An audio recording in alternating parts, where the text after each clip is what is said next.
मुंबई में एक तरफ समुद्र की लहरें हैं और दूसरी तरफ जन सैलाब के जज्बातों की लहरें हैं। आज आपको बताएंगे कि पिछला वर्ल्ड कप हारने से लेकर इस वर्ल्ड कप को जीतने तक के सफर से आप क्या सीख सकते हैं और हमारी टीम ने जो शानदार प्रदर्शन किया है इसे हमारे देश ने 1983 में देखा है, 2007 में अनुभव किया है, 2011 में देखा है और अब हम इसे 2024 में देख रहे हैं। मैंने खुद भी 1983 में यह अनुभव किया था और आज हम अपने सारे अनुभव आपके साथ शेयर करेंगे और साथ ही इस जश्न की तस्वीरें भी आपको साथ साथ दिखाते रहेंगे। लेकिन आज सबसे पहले हम आपको मुंबई से आई वो तस्वीरें दिखा रहे हैं जिनमें एक तरफ समुद्र की लहरें हैं और दूसरी तरफ उस जन सैलाब की लहरें हैं जो भारत के विश्व विजेता खिलाड़ियों का अभिनंदन कर रही हैं, उन्हें सलाम कर रही हैं। और हमारे देश में लोग अक्सर पूछते हैं कि क्रिकेट को धर्म क्यों कहा जाता है, तो उस सवाल का जवाब भी आज आपको इन तस्वीरों में मिल जाएगा, क्योंकि ये जो लाखों लोग आपको मुंबई की सड़कों पर इस समय नजर आ रहे हैं, ये लोग और ये भीड़ यहां पर किसी के कहने पर नहीं आई है, बल्कि ये लाखों लोग अपनी स्वेच्छा से, अपनी खुशी से आज मुंबई की सड़कों पर अपने वर्ल्ड चैंपियन खिलाड़ियों का स्वागत करने के लिए आए हैं। और सोचिए, लाखों लोगों की इस भीड़ ने धर्म, जाति, अमीर, गरीब, ये सारे बंधनों को तोड़ दिया है और ये लोग अपने सारे कामकाज छोड़कर अपने खिलाड़ियों के वर्ल्ड कप जीतने का जश्न मनाने के लिए यहां पर पहुंचे हैं और उन पर फूल बरसा रहे हैं।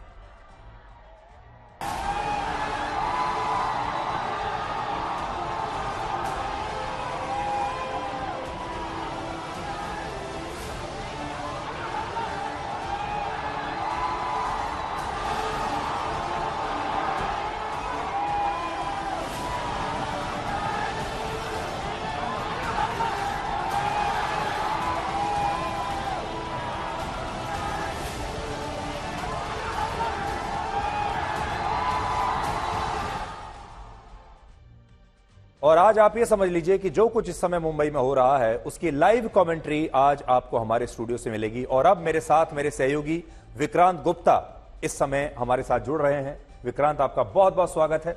आज आप पहली बार ब्लैक एंड व्हाइट में आए हैं, इसलिए और भी गलती ये हो गई कि मैंने ये कोट जो है ब्लू पहन लिया क्योंकि टीम ब्लू है ना, ब्लीड ब्लू। बिल्कुल नहीं, एक जने को तो ब्लू पहनना ही चाहिए था। बिल्कुल। और आपको एक और खास बात बताते हैं कि विक्रांत, जब आज भारतीय टीम लौटी है उसी फ्लाइट में, उसी विमान में विक्रांत भी मौजूद थे। और हम सबसे पहले विक्रांत से यही पूछते हैं, विक्रांत, आज आप उसी फ्लाइट में आए जिसमें हमारी वर्ल्ड चैंपियन टीम आई, तो आपका अनुभव कैसा रहा? आपके खिलाड़ियों से बातचीत हुई होगी, क्या कहा इन खिलाड़ियों ने, किस किसने आपसे क्या क्या कहा? पहले तो यह था कि इस तूफान से पहले एक तूफान आया था, मतलब जो आज तूफान आया उससे पहले वहां पर हरिकेन आया, तो इसलिए 2-3 दिन फ्लाइट्स बंद थी। खिलाड़ी मतलब इंतजार कर रहे थे यार घर कब जाएंगे। फिर पता चला कि बीसीसीआई ने एक चार्टर्ड फ्लाइट की है, 16.5 घंटे का सफर है। और फिर जब हमने कहा यार हम भी फंसे हुए हैं, तो जय शाह ने कहा आप भी आ जाइए। खिलाड़ी बैठे। पहले तो यह था कि तसल्ली, चलो यार फ्लाइट मिल गई, घर जा रहे हैं। और आई थिंक उनको अंदाजा नहीं था कि यहां पर क्या होगा। तो पहला जो बड़ा पॉइंट है जो विक्रांत का, वो ये है, खिलाड़ियों को भी अंदाजा नहीं था कि इतना जबरदस्त स्वागत नहीं देखने को मिलेगा, क्योंकि उस वक्त ये प्लानिंग चल रही थी। बल्कि मैं एयरपोर्ट पे था तो मैंने पूछा कि क्या है, उन्होंने कहा यार ऐसे ऐसे होगा, प्राइम मिनिस्टर को हम सुबह मिलेंगे, फिर हम मुंबई चले जाएंगे, मुंबई में ओपन बस परेड होगी। तो मैंने पूछा, मैंने कहा मुंबई में ओपन बस परेड, आज की जनरेशन क्या तैयार है? अरे इसी के लिए तो हम जीते हैं मतलब जीते भी हैं और जीते भी इसी के तो लिए। मैंने कहा कमाल की बात है। बट इस तरह का होगा उन्होंने नहीं सोचा होगा, क्योंकि 2007 में सुधीर जी जो था वो एयरपोर्ट से यहां तक था और ट्रैफिक चलती गई। ये तो एक जगह पर लाखों लोग पहुंचे हुए थे ना, जैसे आजादी मिली हो। तो खिलाड़ी रिलीव थे जब फ्लाइट में पहुंचे। तो हमें तो ये था कि यार देखो ये इनकी फ्लाइट है, you have to respect their time, privacy. इन्होंने पार्टी करनी है, क्योंकि जिस रात जीते थे 9 बजे इनकी पार्टी शुरू हुई थी होटल में और सुबह 4 बजे तक चली थी। अच्छा, आप तो वेस्ट इंडीज गए हैं। हाँ, 2006 में आप भी थे, मैं भी था। क्रिकेट आपको पता ही, वहां पे जो पार्टीज होती हैं। लेकिन उसके बाद फिर खिलाड़ियों ने आराम किया। अच्छा, जहाज में चढ़ गए, थोड़ी सी आवाजें आई। शुरू में आपने देख लिया होगा, सबने अपनी अपनी तस्वीर डाल दी है। कोई वर्ल्ड कप के साथ, कोई किसी के साथ। उसके बाद फ्लाइट उड़ गई। अब 16.5 घंटे की फ्लाइट। अच्छा, हमें फायदा ये हो गया कि फ्लाइट तो बड़ी थी, हम लोग थे इकोनॉमी में, लेकिन तीनों सीट जो है रो आपके पास खाली है। तो बिजनेस क्लास वाले तो बैठ के आए, हम तो सो के आए। लेकिन वक्त क्या हुआ, सबसे पहले विराट कोहली आए जैसे, तो उन्होंने मीडिया से बात की, तो मतलब विराट कोहली आपके सेक्शन में आए विमान में आपसे जी, मिलने के लिए? सबसे मिलने के लिए। अच्छा। विराट कोहली आए, हार्दिक पांड्या आए, इनफैक्ट हार्दिक पांड्या 3-4 बार आए। और हार्दिक पांड्या की तो खासियत यह है, आज का दिन मुझे लगता है he is the biggest winner tonight. इसी वानखेड़े स्टेडियम में हार्दिक पांड्या को बू किया गया, उनको हाई हाई किया गया, आज वो हीरो बन के जा रहे हैं। तो निखिल थे मेरे साथ, निखिल नाथ, तो बात हुई हार्दिक को। हार्दिक ने कहा कि ऐसा है, मैं जानता हूं कि 6 महीने में क्या हुआ। लोग मुझे हंसते देखते थे मैदान पर, ये सोच के कि पागल है। कहते मैं रोता था, मैं अंदर रोता था। उन 6 महीनों में मैंने इतना रोया है अंदर से कि मैं टूट चुका था। फिर कहते हैं वर्ल्ड कप आया तो मुझे लगा यार मैं तो मजबूत हूं। आखिरी ओवर की बात हुई, उन्होंने कहा आखिरी ओवर में 16 रन होते हैं तो 2 तरह की सोच होती है। गेंद तो मेरे पास ही थी, सोच मेरी ये, अगर मैंने 16 रन बनवा दिए तो क्या होगा। कहते मैंने सोचा अरे यार मेरे पास 16 रन है, मैं तो हीरो बन सकता हूं। सो उनकी वो जो पॉजिटिव सोच थी वो आई हार्दिक पांड्या। अच्छा, रोहित शर्मा तो अपना मस्त अंदाज में आते हैं। रोहित शर्मा का तो अंदाज ही अलग है, ये वो कहां वहां। तो वो आए, उन्होंने पहले तस्वीरें खिंचाई। फिर मैं निखिल को कहा, मैंने कहा निखिल ऐसा है, ये एक्रेडिटेशन जो है ना वर्ल्ड कप का, इस पे रोहित शर्मा के ऑटोग्राफ चाहिए। तो निखिल ने फटाफट वो निकलवा के कर दिया। फिर निखिल ने मेरा भी दिया क्योंकि मैं थोड़ा पीछे था। तो निखिल ने, अरे विक्रांत गुप्ता जी कहाँ है? रोहित शर्मा ने कहा। तो मैं कहा मैं यही हूं। तो उसके अलावा राहुल द्रविड़। अच्छा, राहुल द्रविड़ को मैं उनके साथ थोड़ी बहुत क्रिकेट खेला हूं। अंडर 19 वो एक दिन बड़े हैं मेरे से, उसके बाद वो क्रिकेटर बने। तो वो मैं जर्नलिज्म मैंने स्टार्ट किया था, फिर वो कोच बने। मैंने उनको इतना खुश, इतना एनिमेटेड कभी भी नहीं देखा। वैसे भी he is a man of very few words, वो बोलते बहुत कम है। वो इतने टेंशन ले लेते हैं। मतलब आज जो मैं अभी तस्वीर देख रहा था, आपने भी देखी होगी, जिन्होंने ऐसे किया, तो मुझे 2001 का वो कोलकाता टेस्ट मैच याद आया जब इनकी और लक्ष्मण की पार्टनरशिप हुई। बोलते नहीं है। अब देखिए इस पूरे ना कहानी में पटकथाएं कितनी है। हार्दिक पांड्या की हमने बात की, रोहित शर्मा, विराट कोहली, क्योंकि भाई शायद ये T20 नहीं खेलेंगे बट ये जा रहे हैं, लेगेसी को चैलेंज कर रहे हैं, फिर ये जीत रहे हैं। राहुल द्रविड़, ये वही वेस्ट इंडीज है 2007 जहां ये कप्तान बनकर गए, टीम पहले राउंड में हारी। वो तस्वीरें आपको याद होंगी, वो ड्रेसिंग रूम में रोते हुए। वही राहुल द्रविड़ जो इस वर्ल्ड कप में जा नहीं रहे थे। उन्होंने बाद में बोला, कहते यार थैंक यू रोहित, यार वो वर्ल्ड कप हारने के बाद थोड़े दिन बाद तुमने मुझे कॉल करके कहा राहुल भाई थोड़े दिन और आ जाओ। तो कोचिंग तो उन्होंने छोड़ दी थी। फिर उन्होंने कहा चलो यार 6-7 महीने और कर लेता हूं। मैं अभी बात कर रहा था कि 2011, क्योंकि इस जनरेशन को 2011 ज्यादा याद है। तो सुधीर भाई 2011 में जब इंडिया वर्ल्ड कप जीता तो खिलाड़ी, आपको तस्वीरें याद होंगी, सचिन को कंधे पर रो रहे हैं। 2 शख्स ऐसे थे जो बाउंड्री लाइन के पार खड़े थे, वो कमेंट्री कर रहे थे, सूट में सिर्फ ऐसे खड़े थे। एक थे सौरव गांगुली, एक थे राहुल द्रविड़। उस वक्त उनको दोनों को लग रहा होगा यार हम चैंपियन नहीं बन पाए। सो कम से कम राहुल द्रविड़ को एज कोच वो आज फीलिंग मिल गई। एक्चुअली मैंने ये लिखा भी था विक्रांत कि हमारी टीम में कई खिलाड़ी ऐसे थे जो बड़े दर्द के साथ खेल रहे थे। हार्दिक पांड्या एक है, उसका अपना एक दर्द था जो पिछले 6 महीने से था। इसके अलावा विराट कोहली, उसका भी अपना एक दर्द था। रन बन रहे थे, इतना बड़ा सुपरस्टार, इतना बड़ा कप्तान, और उसके बाद धीरे धीरे टीम का एक मेंबर बना, उसके बाद रन भी नहीं आ रहे हैं। बिल्कुल। फिर रोहित का इतना बड़ा दर्द और इतनी चुनौती कि ये मेरा आखिरी वर्ल्ड कप है और अगर मैं इस बार भी नहीं, फ्रेंचाइजी कप्तानी ले चुके हैं। हाँ, और वो कप्तानी भी चली गई। तो ये सारे वो लोग थे जो दर्द के साथ, दर्द को इन्होंने एक तरीके से एक आग बना लिया और ये सब कुछ एक प्रूव करना चाहते थे। तो ये आग बड़ी इंपॉर्टेंट थी इस बार इनके लिए। नहीं, अच्छी बात है, आपने बड़ी अच्छी बात की, क्योंकि वो कहते हैं ना नाउ और नेवर। हाँ, आप वहां पर पहुंच गए थे जहां पर आप बिल्कुल खाई आपको दिख रही है, या तो गिरोगे या बचोगे, आपके पास कोई बीच में ऑप्शन नहीं थी। हमने आज तक पर इंटरव्यू किया सौरव गांगुली का वर्ल्ड कप फाइनल से 1 या 2 दिन पहले। तो उन्होंने कहा कि रोहित शर्मा 19 नवंबर को यार पता नहीं कैसे इंडिया हार गया। तो उन्होंने कहा अगर इंडिया हार गया ना, रोहित शर्मा बारबेडोस में ओशन में जाके छलांग मार देगा। हाँ। मतलब 2 बार नहीं हो सकता। लेकिन सबसे बड़ी बात जो इस 1 महीने में मैंने सुनी और समझी, और शायद दर्शक उसे सुनकर खुश भी होंगे, वो थे सुनील गावस्कर साहब। सुनील गावस्कर जी ने बोला कि इंडियन क्रिकेट नर्वस 90s के तरह गुजर रही है, जैसे बैट्समैन के साथ होता है ना, 92 पे आउट हो गया, 93 पे आउट हो गया, 98 पे आउट हो गया, 99 पे आउट हो गया, 100 नहीं बनता। हाँ। उन्होंने कहा जिस दिन ये 100 बन जाएगा, यानी कि एक टाइटल आ गया ना तो लाइन लग जाएगी। देखिए इस वक्त हम अपने दर्शकों को दिखा भी रहे हैं 1983 में जब हमने वर्ल्ड कप जीता था तब की तस्वीर, फिर 2007, 2011 और फिर आज की तस्वीर। और कॉमन चीजें हैं इसमें, क्योंकि 83 में तो एक बहुत बड़ा करिश्मा था। 7 में भी मैं इसको करिश्मा मानूंगा क्योंकि फॉर्मेट नया नया आया था और बहुत से लोगों को मालूम नहीं होगा कि बीसीसीआई अपनी टीम ही नहीं भेज रहा था जी। 2007 में, क्योंकि पहला वर्ल्ड T20, उसको वर्ल्ड कप नहीं कहते थे, उसे कहते थे वर्ल्ड T20।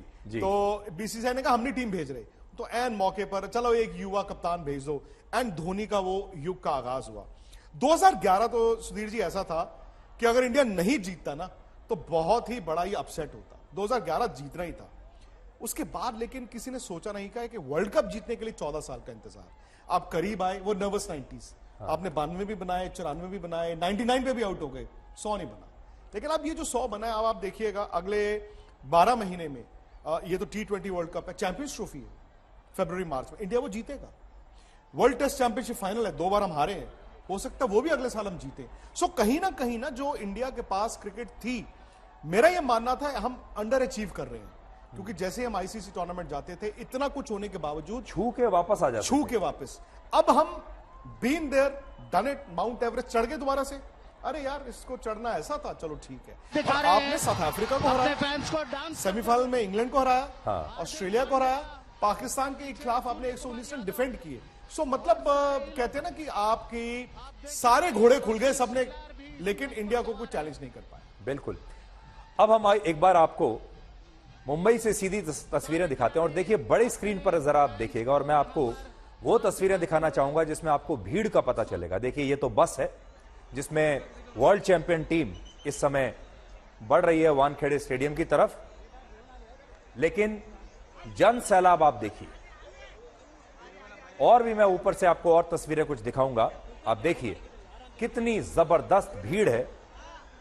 और ये जो सड़क है जहां पर ये इस समय आप देख रहे हैं, जहां की तस्वीरें, इसे मरीन ड्राइव कहते हैं, और बहुत कम लोग जानते हैं कि मुंबई के मरीन ड्राइव को इसके घुमावदार आकार की वजह से, देखिए ये तस्वीरें आप देखिए, और ये तस्वीरें इसलिए खूबसूरत हैं, एक तरफ समुद्र की लहरें हैं जो ऐसा लगता है कि वो भारतीय टीम का अभिनंदन कर रही हैं, और दूसरी तरफ जन सैलाब के जो जज्बात हैं उसकी लहरें हैं। तो 2 लहरें आपको देखने को मिल रही हैं, जन सैलाब के जज्बातों की लहरें जमीन पर और समुद्र की लहरें इस समय पानी में, और दोनों ही ऐसा लगता है जैसे इस भारतीय टीम का अभिनंदन कर रहे हैं। और बहुत कम लोग जानते हैं कि मुंबई के मरीन ड्राइव को इसके घुमावदार आकार की वजह से भारत का क्वींस नेकलेस कहा जाता है, और यह भारत की पहली सबसे बड़ी एक्सीडेंटल सड़क भी है।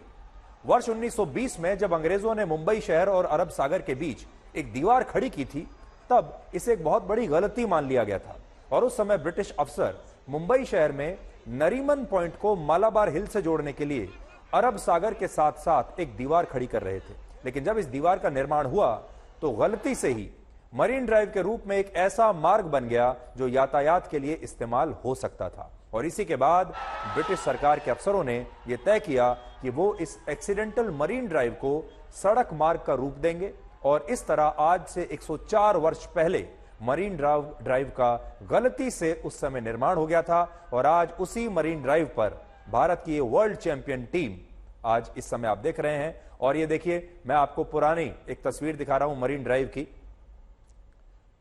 जब भारत आजाद हुआ था उस समय मरीन ड्राइव कुछ इस तरह दिखाई देता था, और बिल्कुल जो तस्वीरें आप देख रहे हैं, बिल्कुल ठीक इसी जगह इस समय वर्ल्ड चैंपियन भारतीय टीम का स्वागत हो रहा है। और ये जो पूरा मरीन ड्राइव आप देख रहे हैं, जो कि एक नेकलेस की तरह दिखाई देता है, इस पर इस समय जन सैलाब उबड़ा हुआ है।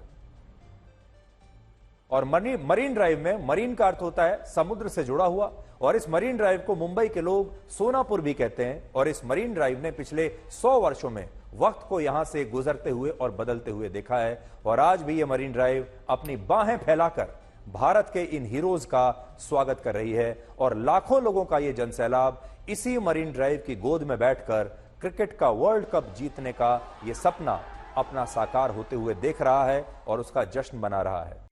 हमारे साथ एक और बहुत ही स्पेशल मेहमान जुड़ गए हैं, सुनील गावस्कर। और सनी पाजी, आपका बहुत बहुत स्वागत है। थैंक यू, धन्यवाद धन्यवाद। सनी पाजी, आपसे हम सबसे पहले तो यह जानना चाहेंगे कि 1983 के वो क्षण, वो भी आपने जिए थे क्योंकि you are the member of that winning team.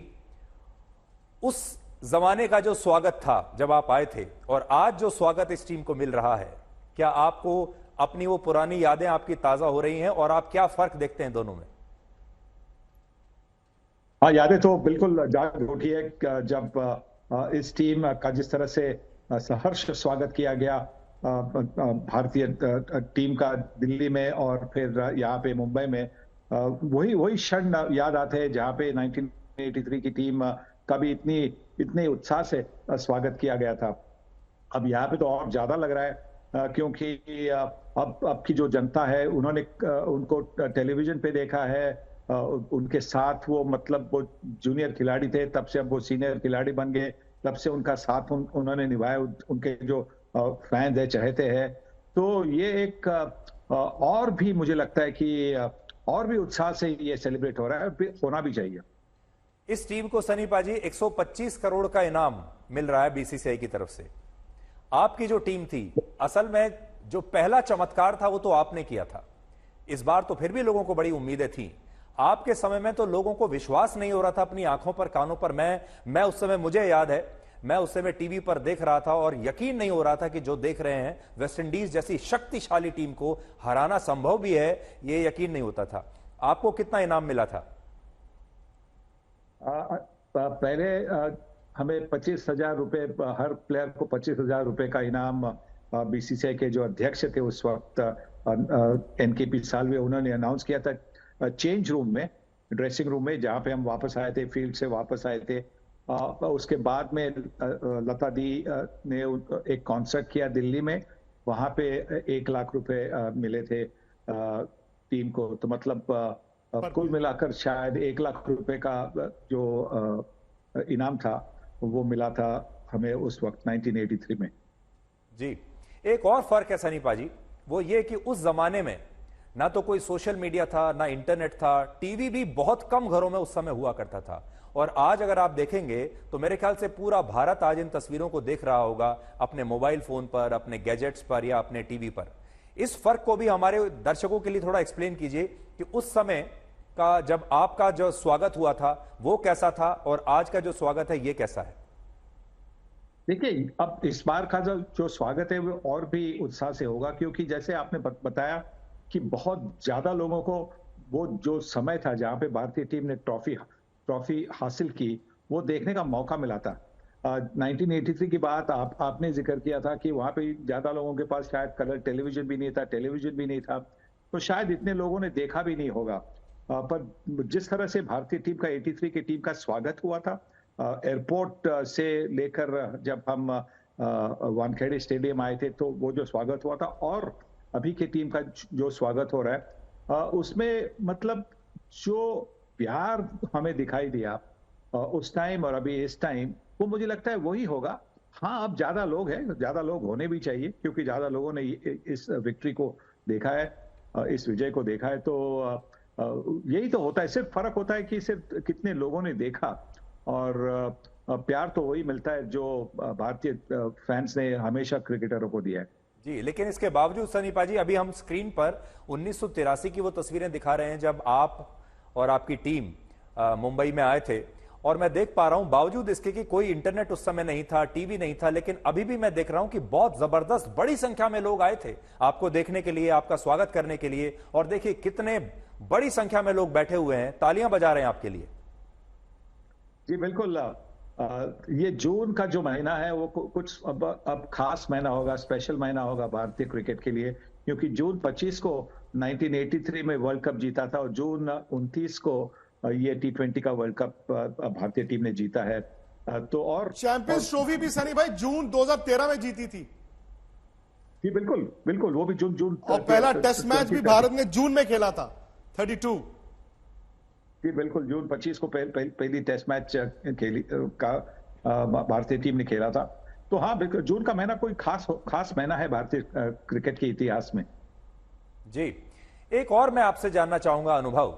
आज हमने देखा प्रधानमंत्री मोदी इस टीम को सबसे पहले मिले, लेकिन जब आपकी टीम आई थी तो शायद आप उस समय जो तत्कालीन प्रधानमंत्री थी इंदिरा गांधी, उनसे आप मिलने के लिए गए थे। तस्वीरों में हमने ऐसा देखा है। वो अनुभव कैसा था और तब उन्होंने आपसे क्या कहा था, क्या बातचीत हुई थी? हाँ, वहां पे तो हमें जाना पड़ा, हम पहले मुंबई में लैंड हुए, उसके बाद में हम दिल्ली गए थे, क्योंकि उस टाइम मुझे लगता है कि जो न्यूयॉर्क से जो फ्लाइट, लंदन से जो फ्लाइट आई थी वो शायद पहले मुंबई पहुंची थी। तो मिसेस गांधी ने बहुत अच्छा स्वागत किया था टीम का।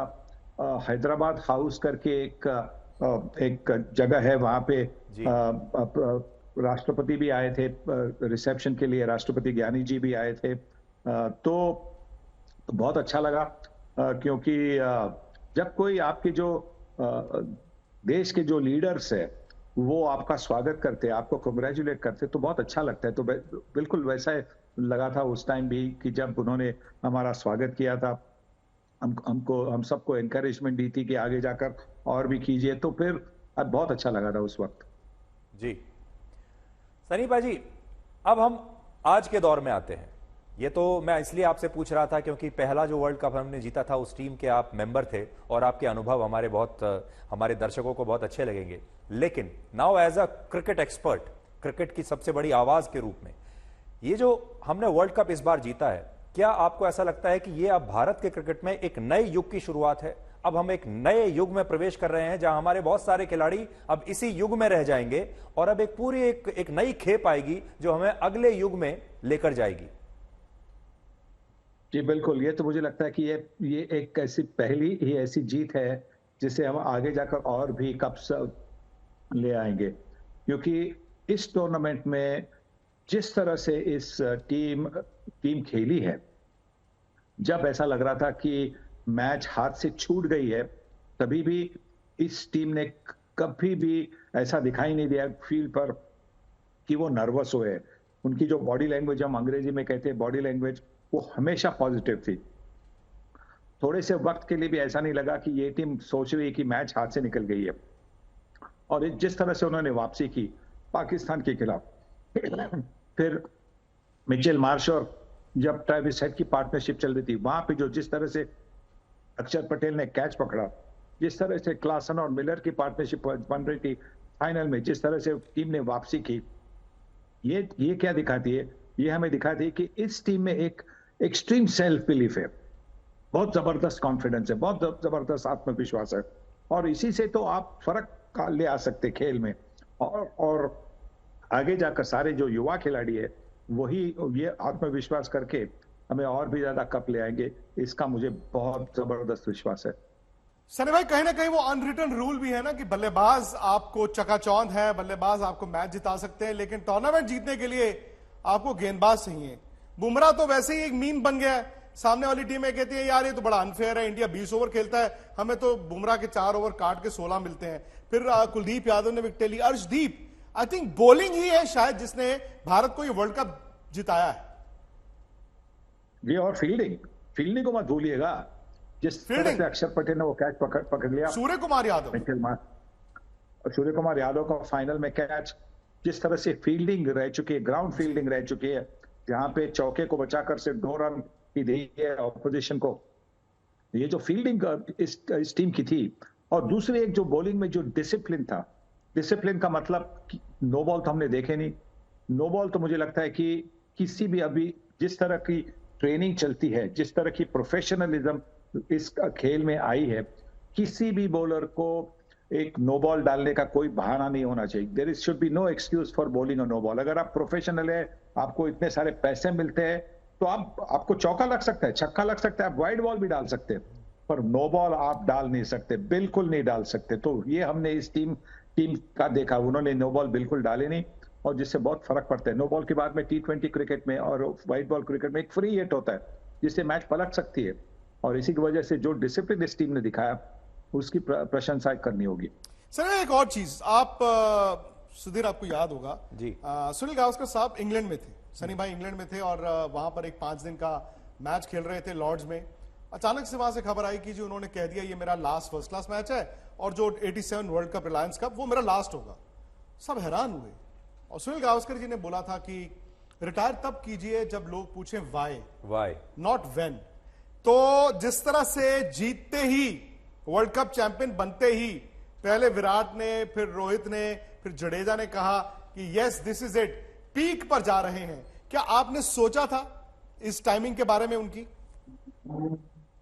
नहीं, मुझे मतलब सबको थोड़ी सी हिंट तो थी, क्योंकि अगर आप अगला जो T20 का वर्ल्ड कप होना उसकी तारीख देखें तो 2026 की है।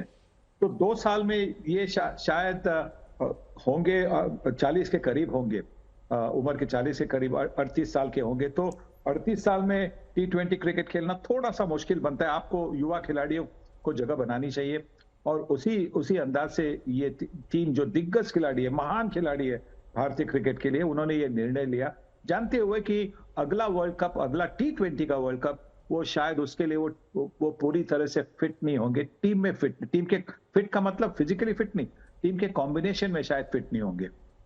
जी सनी पाजी और विक्रांत, अब हम एक बार जरा ये देखते हैं कि क्रिकेट जो है वो एक खेल तो है ही, लेकिन इसका सोशल इंपैक्ट कैसा है। और आप देखिए कि आज हमें यह देखना चाहिए कि क्रिकेट जो है वो कितना बड़ा यूनिफायर है, जो सबको एक रूप में लाकर एक दूसरे के साथ खड़ा कर देता है, एक दूसरे से जोड़ देता है। वरना आप खुद सोचिए, यहां जो लाखों लोग आपको दिख रहे हैं, उनमें से आप किसी भी व्यक्ति का धर्म, उसकी जाति क्या है, उसका वर्ग क्या है, वो अमीर है या वो गरीब है, आप देखकर बता नहीं सकते। इसमें से कितने ओबीसी हैं, कितने पिछड़े हैं, कितने अगड़े हैं, जो कि हम राजनीति में अक्सर बात करते हैं, किसका धर्म क्या है, यह आप देखकर यहां बता नहीं सकते। और असल में लोगों को जोड़ने की जो शक्ति क्रिकेट के खेल में है, वैसी शक्ति आज मैं किसी और चीज में नहीं देखता। तो एक बहुत बड़ी बात है। और कई बार ऐसा लगता था, क्योंकि अब ये सोशल मीडिया का समय है और हम देखते हैं कि जैसे ही किसी चीज की जो सप्लाई है ज्यादा हो जाती है, लोगों का इंटरेस्ट खत्म हो जाता है। एक बहुत बड़ी केस स्टडी सनी पाजी ये भी है, हम लोगों ने खुद ये नहीं सोचा था कि आज के दौर में भारत के लोग इतनी बड़ी संख्या में शाम को बाहर निकलकर क्रिकेट टीम को देखने के लिए, उनका स्वागत करने के लिए आएंगे। Are you surprised? जी नहीं, क्योंकि क्रिकेट की जिस तरह की फॉलोइंग है इस देश में, तो उससे तो ये आश्चर्य की बात बिल्कुल नहीं थी कि उनका स्वागत करने के लिए लोग बड़ी संख्या में बाहर आएंगे। सिर्फ एक प्रश्न था कि अगर बरसात, जोर से बरसात होगी तो क्या होगा, क्योंकि जून जुलाई में मुंबई में काफी जोर से बरसात भी हो सकती है। तो जिस तरह का उत्साह दिखाया भारतीय जनता ने इस टीम का स्वागत करने के लिए, ये तो बहुत बहुत अच्छा लगता है। मैं यहाँ पे दूर बैठा हूं, पर जो मैं पिक्चर्स देख रहा हूँ, चित्र देख रहा हूँ, उससे बहुत आनंद होता है कि हमारे जो लड़के, ये हमारे बच्चे, हमारे लड़के, अब उनका इतनी अच्छी तरह से, इतनी उत्साह से स्वागत किया गया। जी बिल्कुल। और ये तस्वीरें एक बार हम फिर से अपने दर्शकों को दिखाते हैं जरा बड़ी स्क्रीन पर। आप जरा बड़ी स्क्रीन पर देखिए कि इस समय मुंबई में कैसा जन सैलाब इस भारतीय क्रिकेट टीम का स्वागत करने के लिए आया हुआ है। और तस्वीरें लाजवाब हैं। देखिए, लोग अभिनंदन कर रहे हैं, समुद्र की लहरें अभिनंदन कर रही हैं।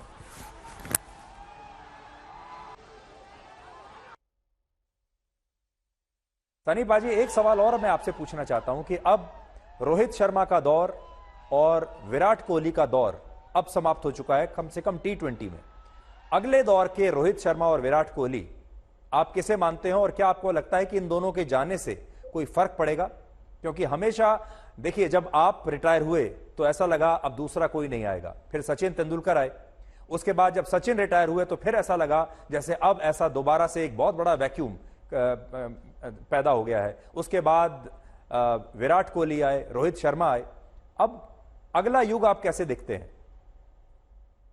मुझे लगता है कि इन दो जो दिग्गज है, उनकी जगह को फिल करना तो मुश्किल ही होगा, क्योंकि उनके पास जो अनुभव था, काबिलियत तो थी, पर जो अनुभव था वो आना मुश्किल, थोड़ा समय लगेगा। पर भारतीय टीम की जो बेंच स्ट्रेंथ है वो उनकी ताकत है।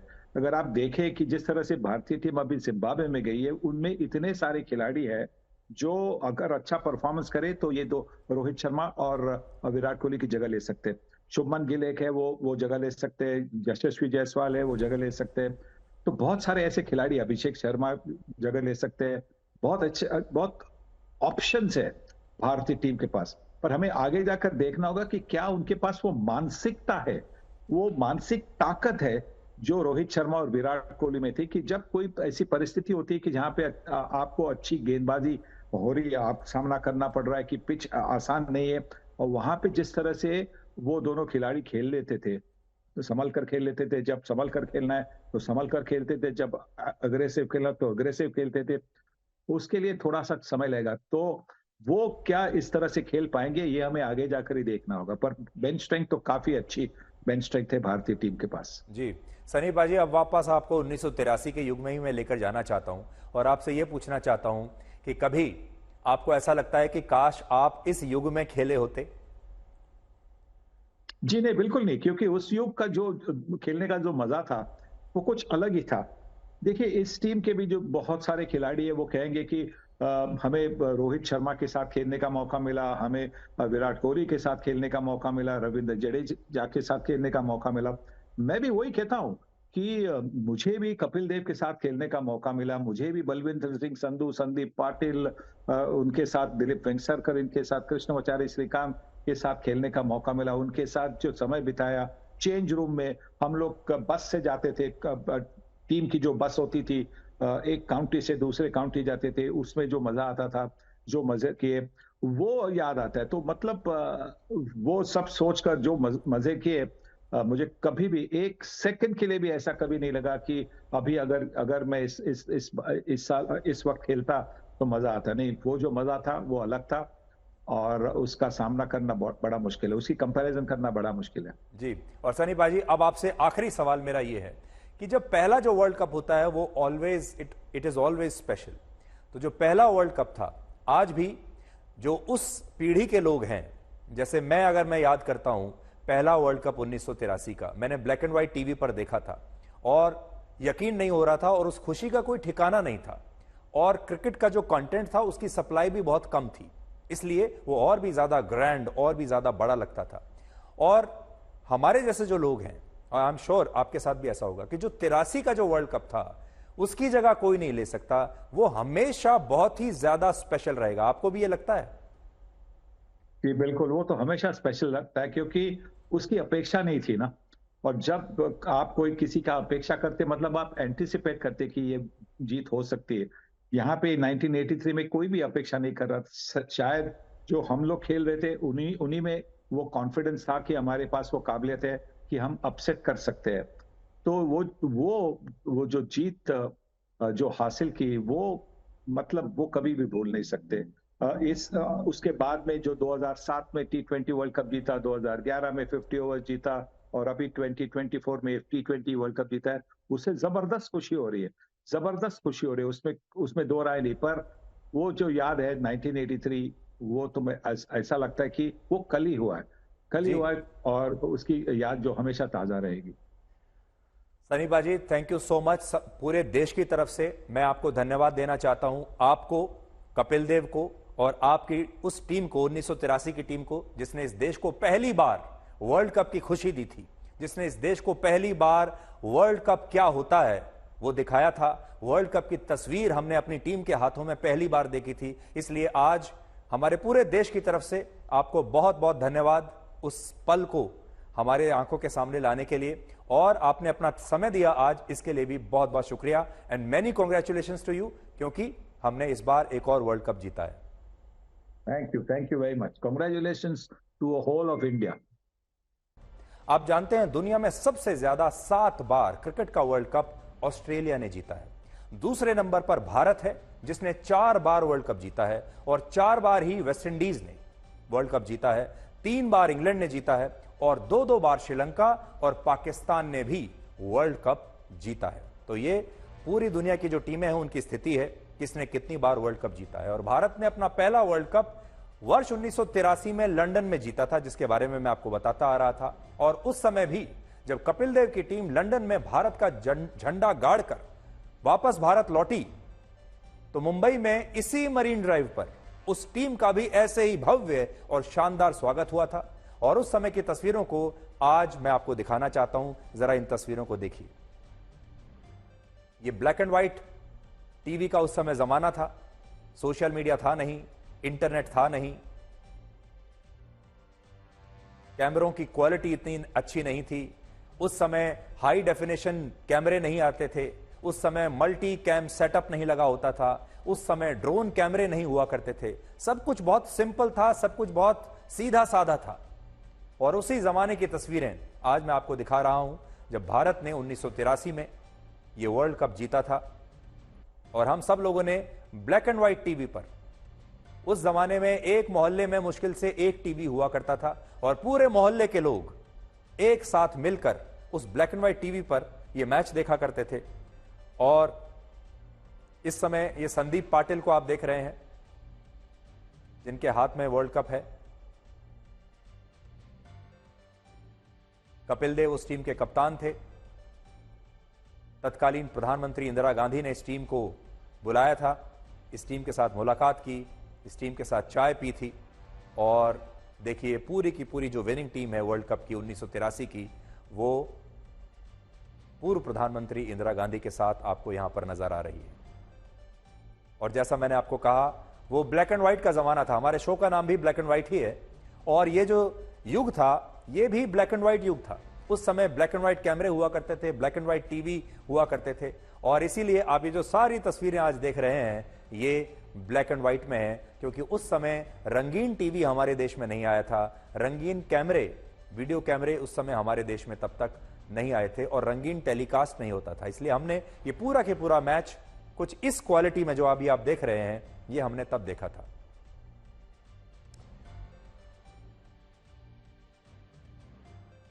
इसके बाद वर्ष 2007 में जब महेंद्र सिंह धोनी की कप्तानी में भारत ने अपना पहला T20 का वर्ल्ड कप जीता, तब भी साउथ अफ्रीका से लौटने के बाद मुंबई के इसी मरीन ड्राइव पर भारतीय टीम के चैंपियंस का लाखों लोगों की भीड़ ने ऐसे ही स्वागत किया था। अब उस युग की तस्वीरें आप देखिए और मैं बड़ी स्क्रीन पर आपको दिखाता हूं। यह वही मरीन ड्राइव है जिसने हर बार विश्व विजेता टीम का ऐसे ही स्वागत किया है। और उस समय भी मुंबई की जनता, मुंबई के जो खेल प्रेमी हैं, वो सड़कों पर आए थे और उन्होंने महेंद्र सिंह धोनी की टीम का जबरदस्त स्वागत किया था। उस समय महेंद्र सिंह धोनी के बड़े बड़े बाल हुआ करते थे, उनका जो अंदाज था वो एक अलग था। और अभी आपने रोहित शर्मा को भी देखा होगा।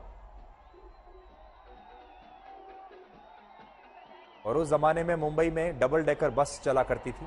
अब ये बस बंद हो गई है वहां पर, लेकिन ये उसी जमाने की डबल डेकर बस है जिसके लिए मुंबई मशहूर भी रहा है।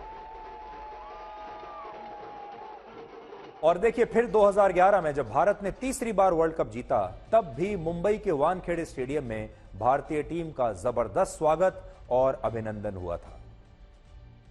और उस समय भारतीय खिलाड़ियों ने वर्ल्ड कप की ट्रॉफी के साथ मुंबई के गेटवे ऑफ इंडिया पर एक फोटो शूट भी किया था। लेकिन उससे पहले जब हमने ये ट्रॉफी जीती, उस समय क्या माहौल था जरा देखिए। और ये देखिए गेटवे ऑफ इंडिया के सामने जो फोटो शूट हुआ था वर्ल्ड कप के साथ, उसमें आपको कप्तान महेंद्र सिंह धोनी नजर आ रहे हैं।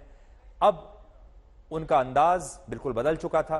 2007 में उनके बाल बहुत लंबे थे और यहां पर उनके बाल ना के बराबर हैं, आप देखिए। और ये वो वर्ल्ड कप था जिसके बाद सचिन तेंदुलकर की विदाई हुई और पूरी टीम ने उस समय सचिन तेंदुलकर को अपने कंधे पर उठा लिया था और पूरी टीम ने एक शानदार विदाई का गिफ्ट इस वर्ल्ड कप के तौर पर सचिन तेंदुलकर को उस जमाने में दिया था। तो यह वर्ल्ड कप असल में सचिन तेंदुलकर के लिए भी याद किया जाएगा, क्योंकि यह उनका फेयरवेल एक तरीके से मैच था वर्ल्ड कप का। और आज भी मुंबई के मरीन ड्राइव पर वर्ल्ड कप जीतने वाले भारतीय खिलाड़ियों का वैसे ही उसी अंदाज में जबरदस्त स्वागत हो रहा है। और ये क्षण और ये खुशी हमारे देश के लोगों को बहुत लंबे इंतजार के बाद मिली है। आप याद कीजिए, पिछले साल 19 नवंबर को जब यही भारतीय टीम वर्ल्ड कप के फाइनल में अहमदाबाद में ऑस्ट्रेलिया से हार गई थी, तो उस समय भारत के करोड़ों लोग निराशा में डूब गए थे और कई लोगों ने तो उस हार के कारण कुछ दिनों तक खाने पीने में भी उनका मन नहीं लग रहा था। मैं खुद उस दिन स्टेडियम में मौजूद था जब हम पिछले साल नवंबर में फाइनल का मैच हारे थे। यकीन नहीं हो रहा था उस पर भी, और ऐसा लग रहा था कि भारत इतनी आसानी से यह मैच कैसे अपने हाथों से जाने दे सकता है। पूरा देश निराशा में उस दिन डूब गया था। लेकिन पिछले 228 दिनों में वक्त ऐसे पलटा कि आज वही देश उसी वर्ल्ड कप को जीतने का जश्न मना रहा है। और जो आंसू पहले नवंबर के महीने में निराशा के हमारी आंखों से बह रहे थे, वही आंसू अब खुशी और गौरव के हैं। समय का चक्र देखिए आप, सिर्फ 228 दिनों में तस्वीर पूरी तरह से पलट गई। आज ऑस्ट्रेलिया कहीं नहीं है, आप याद कीजिए, जब पिछले साल ऑस्ट्रेलिया की टीम वर्ल्ड कप के फाइनल में भारत को हराकर अपने देश वापस लौटी थी, तो उसके खिलाड़ियों को स्वागत करने के लिए वहां पर इक्का दुक्का लोग ही आए थे। मैं आपको तस्वीरें दिखा रहा हूं। यह ऑस्ट्रेलिया की वर्ल्ड कप जीतने वाली टीम का स्वागत है जब वो अपने देश में लैंड किए थे।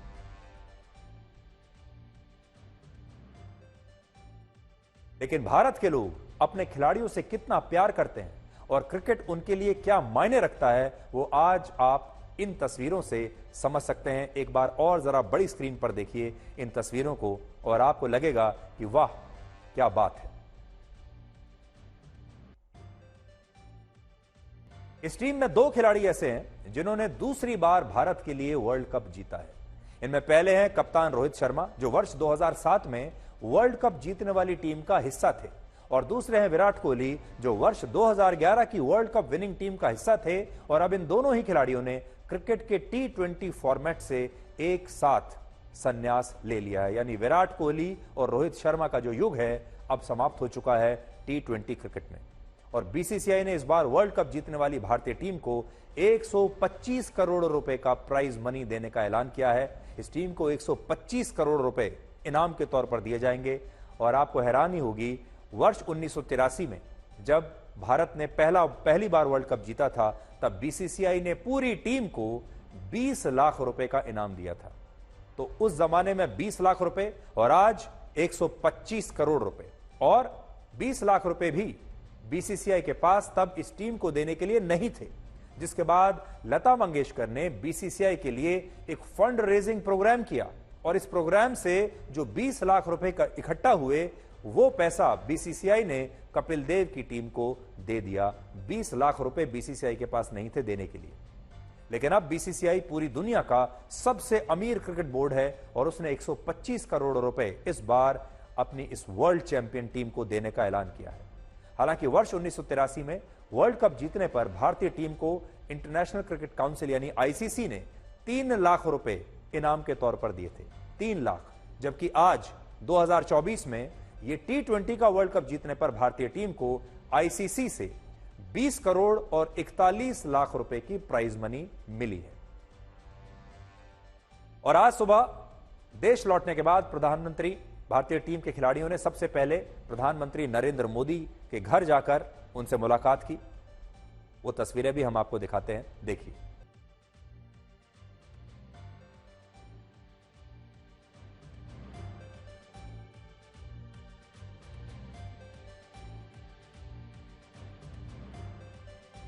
तो प्रधानमंत्री मोदी ने आज ये वर्ल्ड कप भी, इसकी ट्रॉफी जो है उसको बहुत करीब से देखा, और खिलाड़ियों के साथ बातचीत की उन्होंने, खिलाड़ियों के साथ फोटो खिंचवाई, खिलाड़ियों का उत्साह उन्होंने बढ़ाया और खिलाड़ियों को उन्होंने बधाई दी।